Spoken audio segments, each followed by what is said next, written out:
Boa noite.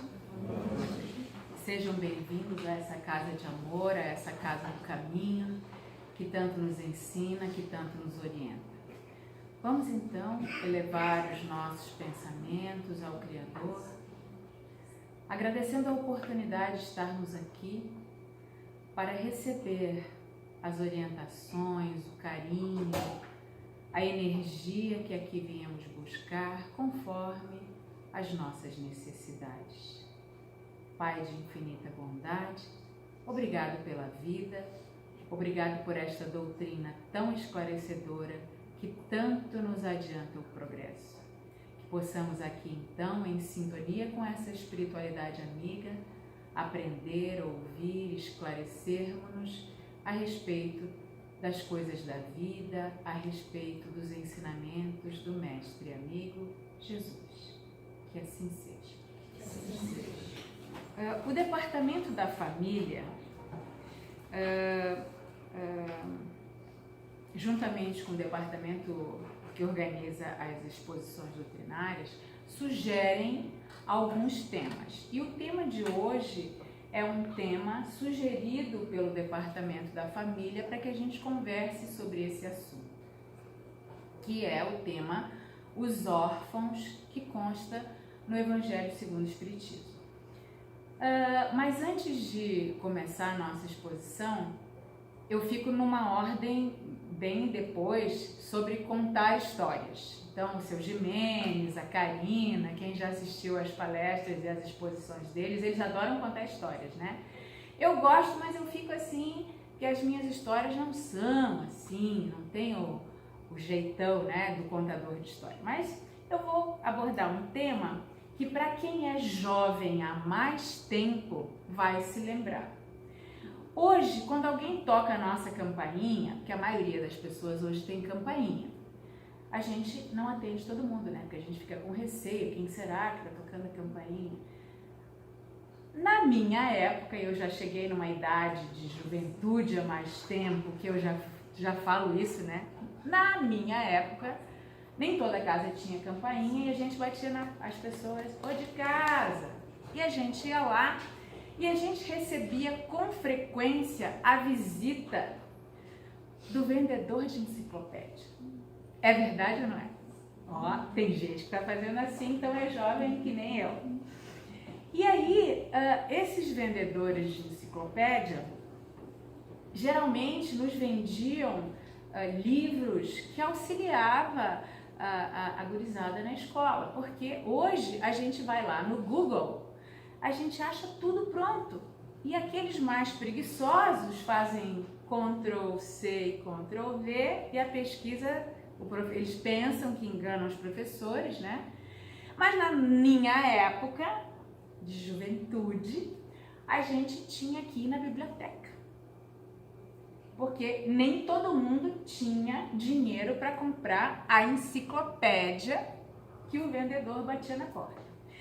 E hoje, quem tem um Jeep não sei das quantas, ou um Audi não sei das quantas, na época ter a Barça era que nem ter um carro assim. É verdade ou não é? Né? E a Barça, a gente pesquisava nas bibliotecas, na Barça. Era uma espécie de dicionário que trazia tudo esmiuçado. Então, se a gente quisesse saber sobre a Biblioteca de Alexandria, explicava como é que era, que época foi, tudo. Então, eu sou da época da Barça e eu adoro pesquisar o significado das coisas. Porque para a gente falar de uma coisa, a gente tem que saber do que a gente está falando. Então, agora vai começar a palestra. Então, no dicionário, a definição de órfão é aquele que perdeu o pai ou a mãe, ou os dois, ou perdeu alguém que lhe era muito querido, muito especial, que o protegia ou que era muito essencial na sua vida e que com essa perda está fazendo falta. Então, lá no capítulo 13 do Evangelho segundo o Espiritismo, que é o capítulo que a vossa mão esquerda não saiba o que dá a vossa mão direita, no item 18 ele fala sobre os órfãos. órfãos. E por que existem órfãos? Para que nós, que ainda não estamos capacitados o suficiente para praticar a caridade e o auxílio ao próximo, nos interneçamos por aquela criança, por aquele ser tão necessitado de carinho, de ajuda, de abraço, de beijo. Porque quando a gente vê uma criança, ela transforma o nosso pensamento. A gente quer beijar, a gente quer mexer na bochecha. Não posso ver uma criança com cabelo espetadinho que dá vontade de passar a mão. Eles não curtem, né? Lá vem aquela pessoa que passa a mão no meu cabelo espetado, né? Ou quando a gente faz uma amizade com as crianças, e aqui no Centro Espírita as crianças que eu fiz amizade já são jovens que fazem os teatros, que já estão com 20 e poucos anos.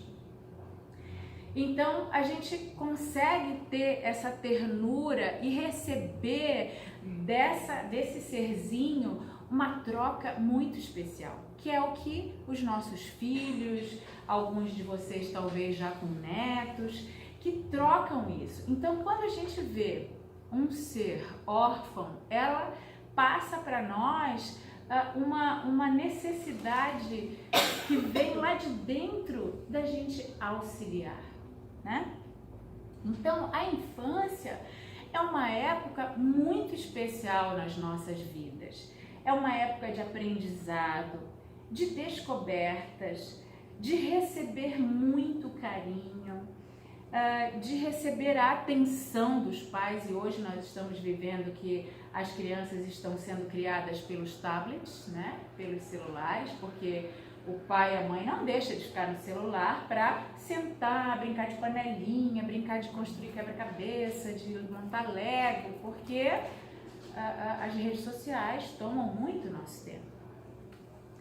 De reparar, é a época que os pais devem reparar, olhar, identificar naquela criança as suas dificuldades de caráter, aquilo que precisa ser moldado, que precisa ser praticado, lapidado.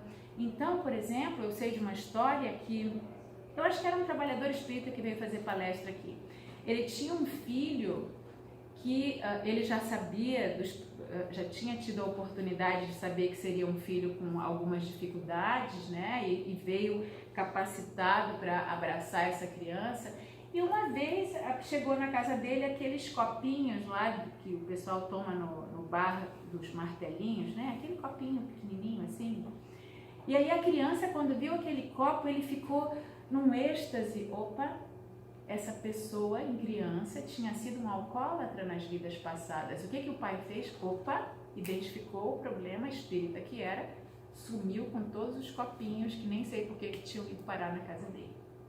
A mesma coisa são as crianças que querem jogar toda hora, querem jogar, vamos jogar baralho, vamos jogar.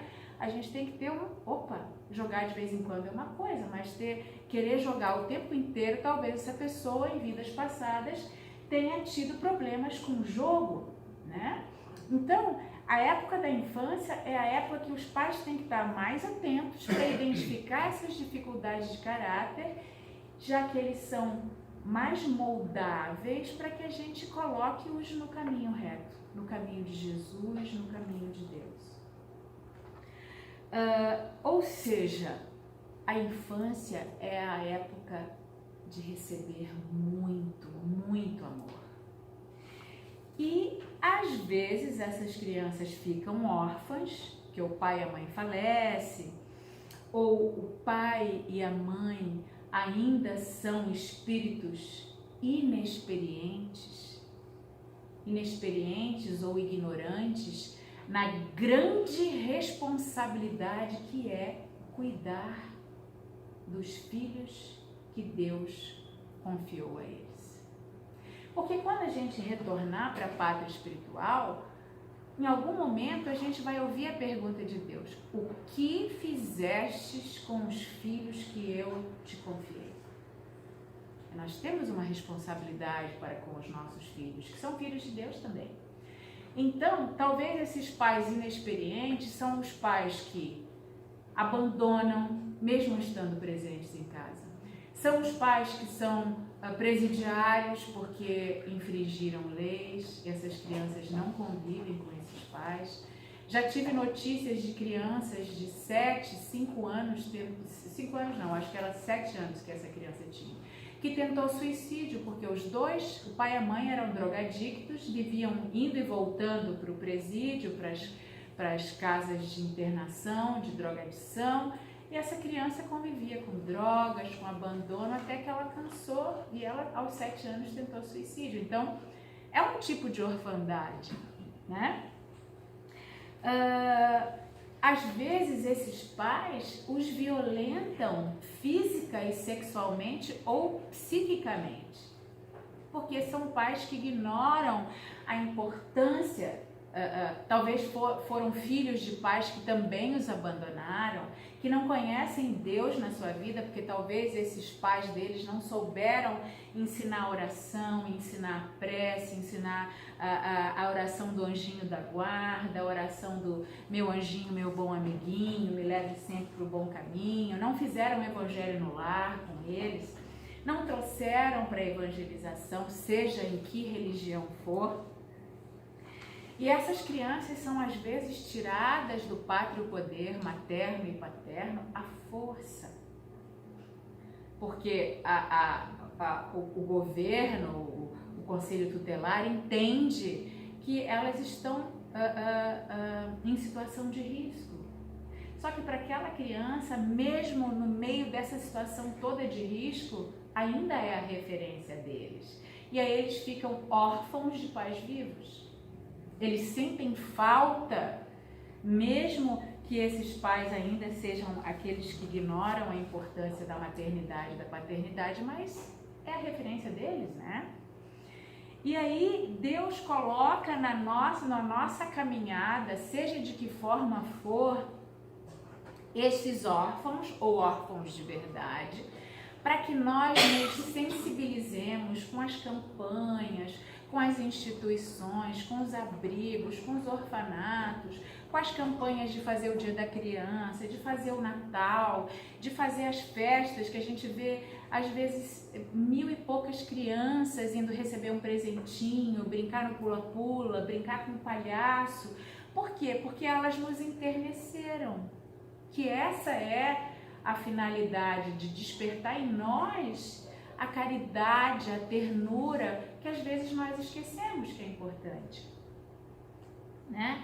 E quando a gente faz isso, a gente está pondo em prática as virtudes da caridade, da bondade, do olhar para o outro que tem necessidades, e que se fosse um adulto, talvez a gente não tivesse esse despertamento, mas na figura de uma criança, na tenra idade, ou de um adolescente, que a gente chama de aborrecente, mas que está carente de atenção, que está carente de amor, que está carente de alguém que o escute, que tente falar a mesma língua, mesmo com a autoridade e a responsabilidade de um adulto, né? E quando a gente olha para eles, a gente está vendo que ele também tem necessidades como as que eu tenho. Então eu estou praticando a lei de igualdade, eu estou praticando a lei de conservação quando eu tiro do meu supérfluo, do meu necessário para ajudar o outro, ou seja, eu estou praticando as leis de Deus, e que é essa a finalidade que a gente está aqui. Então, quando a gente dá uma esmola, a gente não... Claro que a doação financeira, claro que ela é importante, porque ela vai suprir a necessidade de comprar o leite, de comprar o pão, mas a gente não pode fazer isso por dar, sem o envolvimento. Eu vou fazer isso com a consternação de quem precisa de ajuda. Eu vou fazer isso com a solidariedade, sabendo que essa esmola ou esse dinheiro vai ser uma gota no oceano, mas eu estou tentando. Eu estou tentando praticar isso. Eu já estou saindo do meu momento de repouso, eu já estou dando um passo para que isso aconteça.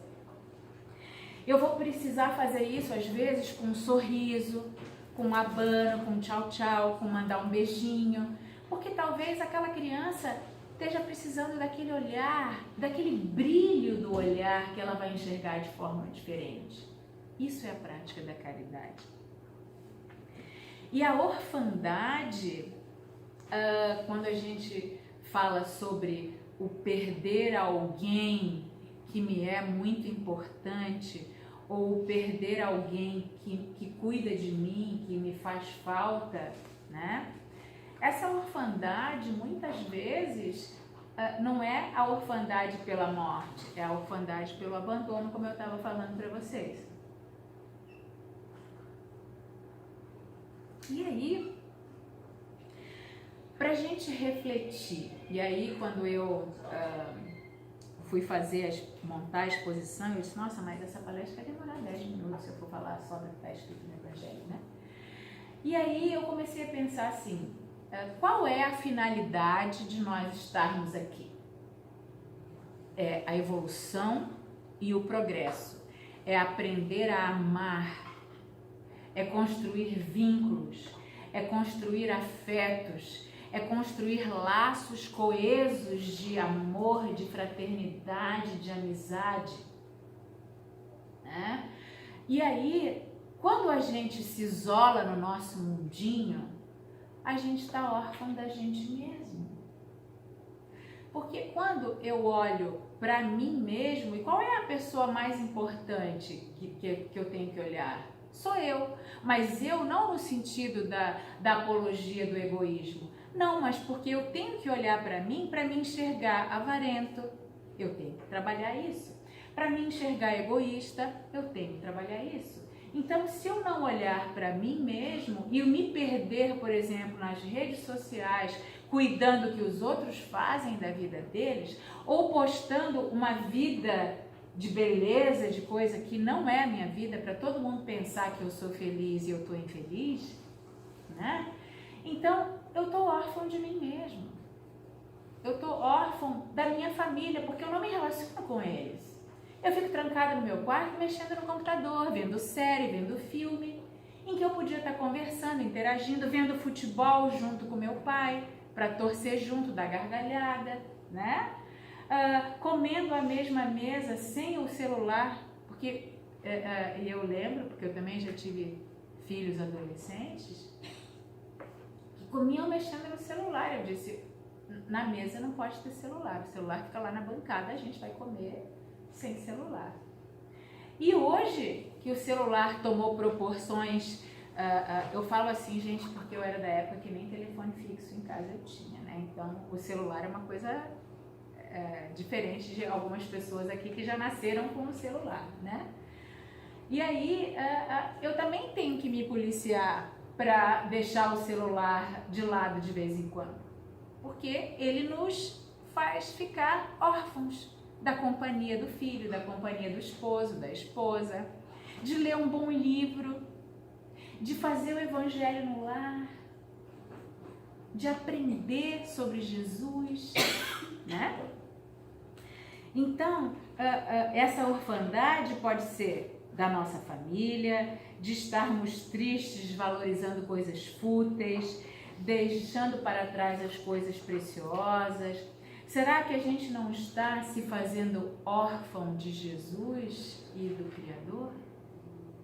Quantas vezes a gente agradeceu pela oportunidade da vida, que a gente agradeceu pelas nossas dores e as nossas dificuldades, que são catapultas, são alavancas para a gente se melhorar, são situações que nos empurram para o progresso e para a solução, porque a gente não vai ficar parado esperando que o incêndio tome conta da casa. A gente vai atrás de uma mangueira, a gente vai sair da fumaça, a gente vai ligar para os bombeiros, ou seja, a gente vai procurar a solução para aquilo que nos incomoda. Então, as nossas dificuldades, elas nos impulsionam para frente. Uma vez eu assisti o Isaías Claro, que é um expositor espírita, falando que a pedra no caminho não é um obstáculo para a gente seguir adiante. Ela é uma forma da gente subir em cima da pedra e olhar adiante, que talvez a gente não dimensionasse que mais lá na frente tem um caminho melhor a seguir. Então a gente precisa olhar as coisas com o olhar do otimismo, como um livro que eu li quando eu era jovem há mais tempo, que é o livro da Poliana, que talvez alguém aqui já tenha lido, né? Que ela jogava o jogo do contente. A gente tem que tentar jogar o jogo do contente com a nossa vida. Tem uma coisa chata que nos incomoda, mas essa situação tem um outro lado que nos mostra quantos amigos a gente tem, quantas pessoas se importam conosco, né? Quantas pessoas estão preocupadas, como é que a gente vai, se melhorou, que estava no hospital, se recuperou, né? Se já está melhor da doença que tinha, tá? E nós abandonamos Deus, nós nos fazemos órfãos. Por quê? A gente só reclama, a gente só se lamenta, a gente só vê a vida pelo lado ruim. Quando a gente tentar olhar isso tudo como oportunidades de crescimento e melhoria, que Deus está sempre presente na nossa vida, que enviou Jesus para estar do nosso lado o tempo inteiro, que enviou um anjo guardião para estar dizendo, olha, faz assim que é melhor. Claro que a gente decide como fazer. Ele não nos fica dizendo a obrigatoriedade de fazer assim ou assado. Não, mas ele sugere. Olha, quem sabe, se você for por esse caminho, vai ser menos difícil. Só que a gente tem que estar em sintonia com ele, a gente tem que fazer oração, a gente tem que agradecer todo dia pela vida, pelas oportunidades que Deus nos dá, porque Deus é a causa de tudo. Ele não permitiria que situações difíceis acontecessem na nossa vida se não tiver um propósito. Poxa, Marlúcia, mas será que tem um propósito de alguém arrastar uma pessoa por quilômetros até ela morrer de lesões graves? Deus não programou o mal. O mal é uma escolha nossa. Mas tudo faz parte de uma engrenagem perfeita. A gente não sabe se essa pessoa que sofreu essa violência não semeou a violência em vidas passadas. Então, o que a gente semeia, a gente colhe. Deus não disse, você vai ser a pessoa que vai arrastar aquela pessoa por quilômetros lá em 2022 na cidade de Caxias do Sul. Não, não é assim. Mas em algum momento a violência que eu semelhei, de alguma forma, não necessariamente desta forma, vai acontecer. Porque eu semeei. Essa responsabilidade é minha. E o Espiritismo é a doutrina que nos esclarece para nos tornarmos mais responsáveis. Para pensar antes de semear, porque a colheita vai ser obrigatória. Se eu semear com irresponsabilidade, existe uma certeza, eu vou colher. Então a doutrina espírita nos alerta, através das palestras, através do estudo, através do posto de venda de livros, através da biblioteca, que a gente pode pegar livros emprestados, dos grupos de estudo, dos tarefeiros que fazem as atividades do Departamento de Assistência Social, daqueles que separam as roupas, daqueles que trabalham com as crianças. Sábado a gente teve um teatro lindo e maravilhoso. Então, a doutrina espírita, e assim como as outras religiões, eles nos mostram o caminho do bem. Só que a gente insiste em ir pelo caminho da sedução da materialidade, da sedução dos nossos prazeres e dos nossos vícios. E aí a colheita vai ser obrigatória. E aí a gente diz, mas por que eu sofro? Eu faço tudo tão direitinho. Mas eu esqueci que lá atrás eu semeei. Então, para a gente aproveitar que o Natal se aproxima e o Natal é o aniversário de Jesus, claro, é uma data criada pelo homem, né? Mas não tem problema. O importante é que a gente celebre Jesus nas nossas vidas, não só no dia de Natal, nem na festa do Natal, mas que a festa do Natal seja a alegria de estarmos juntos com quem a gente ama. E que Jesus more ali nos nossos corações e que a gente agradeça e que a gente faça prece, a gente agradeça pela vida, agradeça pelas nossas dificuldades e que estejamos juntos de mãos dadas para que nós não sejamos os órfãos que se sentem abandonados, solitários, deprimidos, que a gente possa se dar as mãos de buscar aquela pessoa que está chorosa, triste. Vamos lá, eu te amo também, vamos ficar perto de mim, eu gosto de estar junto com você, né? É deixar o celular um pouquinho de lado, para que a gente conviva mais, se abrace mais, converse mais. Hoje eu fiquei sabendo pelas redes sociais, claro que tem um lado bom, que tem uma amiga minha que eu convivo muito com ela e que ela toca piano. Eu nem sabia que ela tocava piano.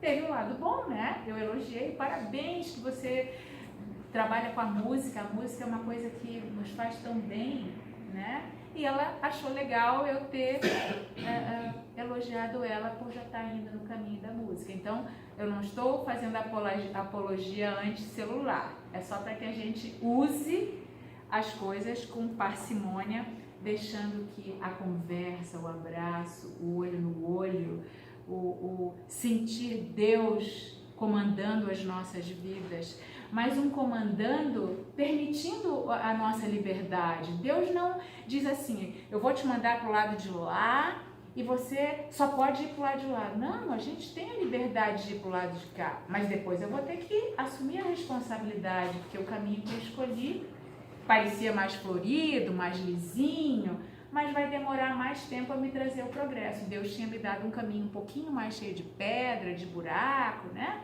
Mas era aquele caminho que ia me fazer mais feliz. Então, que a gente deixe Jesus nascer dentro de nós, com a prática do Evangelho no lar, estudando os seus feitos, lendo o Evangelho, lendo as obras que falam dos seus feitos, né? E tentando fazer o que ele fez. Porque talvez a gente vai demorar algumas ou múltiplas encarnações para fazer como ele fez. Mas isso é uma certeza, nós conseguiremos, porque o progresso é possível. A evolução, ela é possível. Jesus é um dos espíritos crísticos que foi chamado por Deus para comandar o nosso governo do nosso sistema solar. Mas existem outros Cristos que também saíram da ignorância e chegaram à angelitude. Nós também chegaremos lá. Então que a gente deixe Jesus nascer dentro dos nossos corações, vamos praticar o que ele fez. Ou seja, amando a Deus sobre todas as coisas e ao próximo como a nós mesmos. Então eu agradeço a oportunidade de vocês ouvirem um karaokês que continua chiando, né? Mesmo já morando aqui há quase 33 anos, eu continuo, né? Lembrando que o Natal é Jesus conosco, pedindo aos médiuns que se posicionem no salão para que a gente possa fazer o passe coletivo.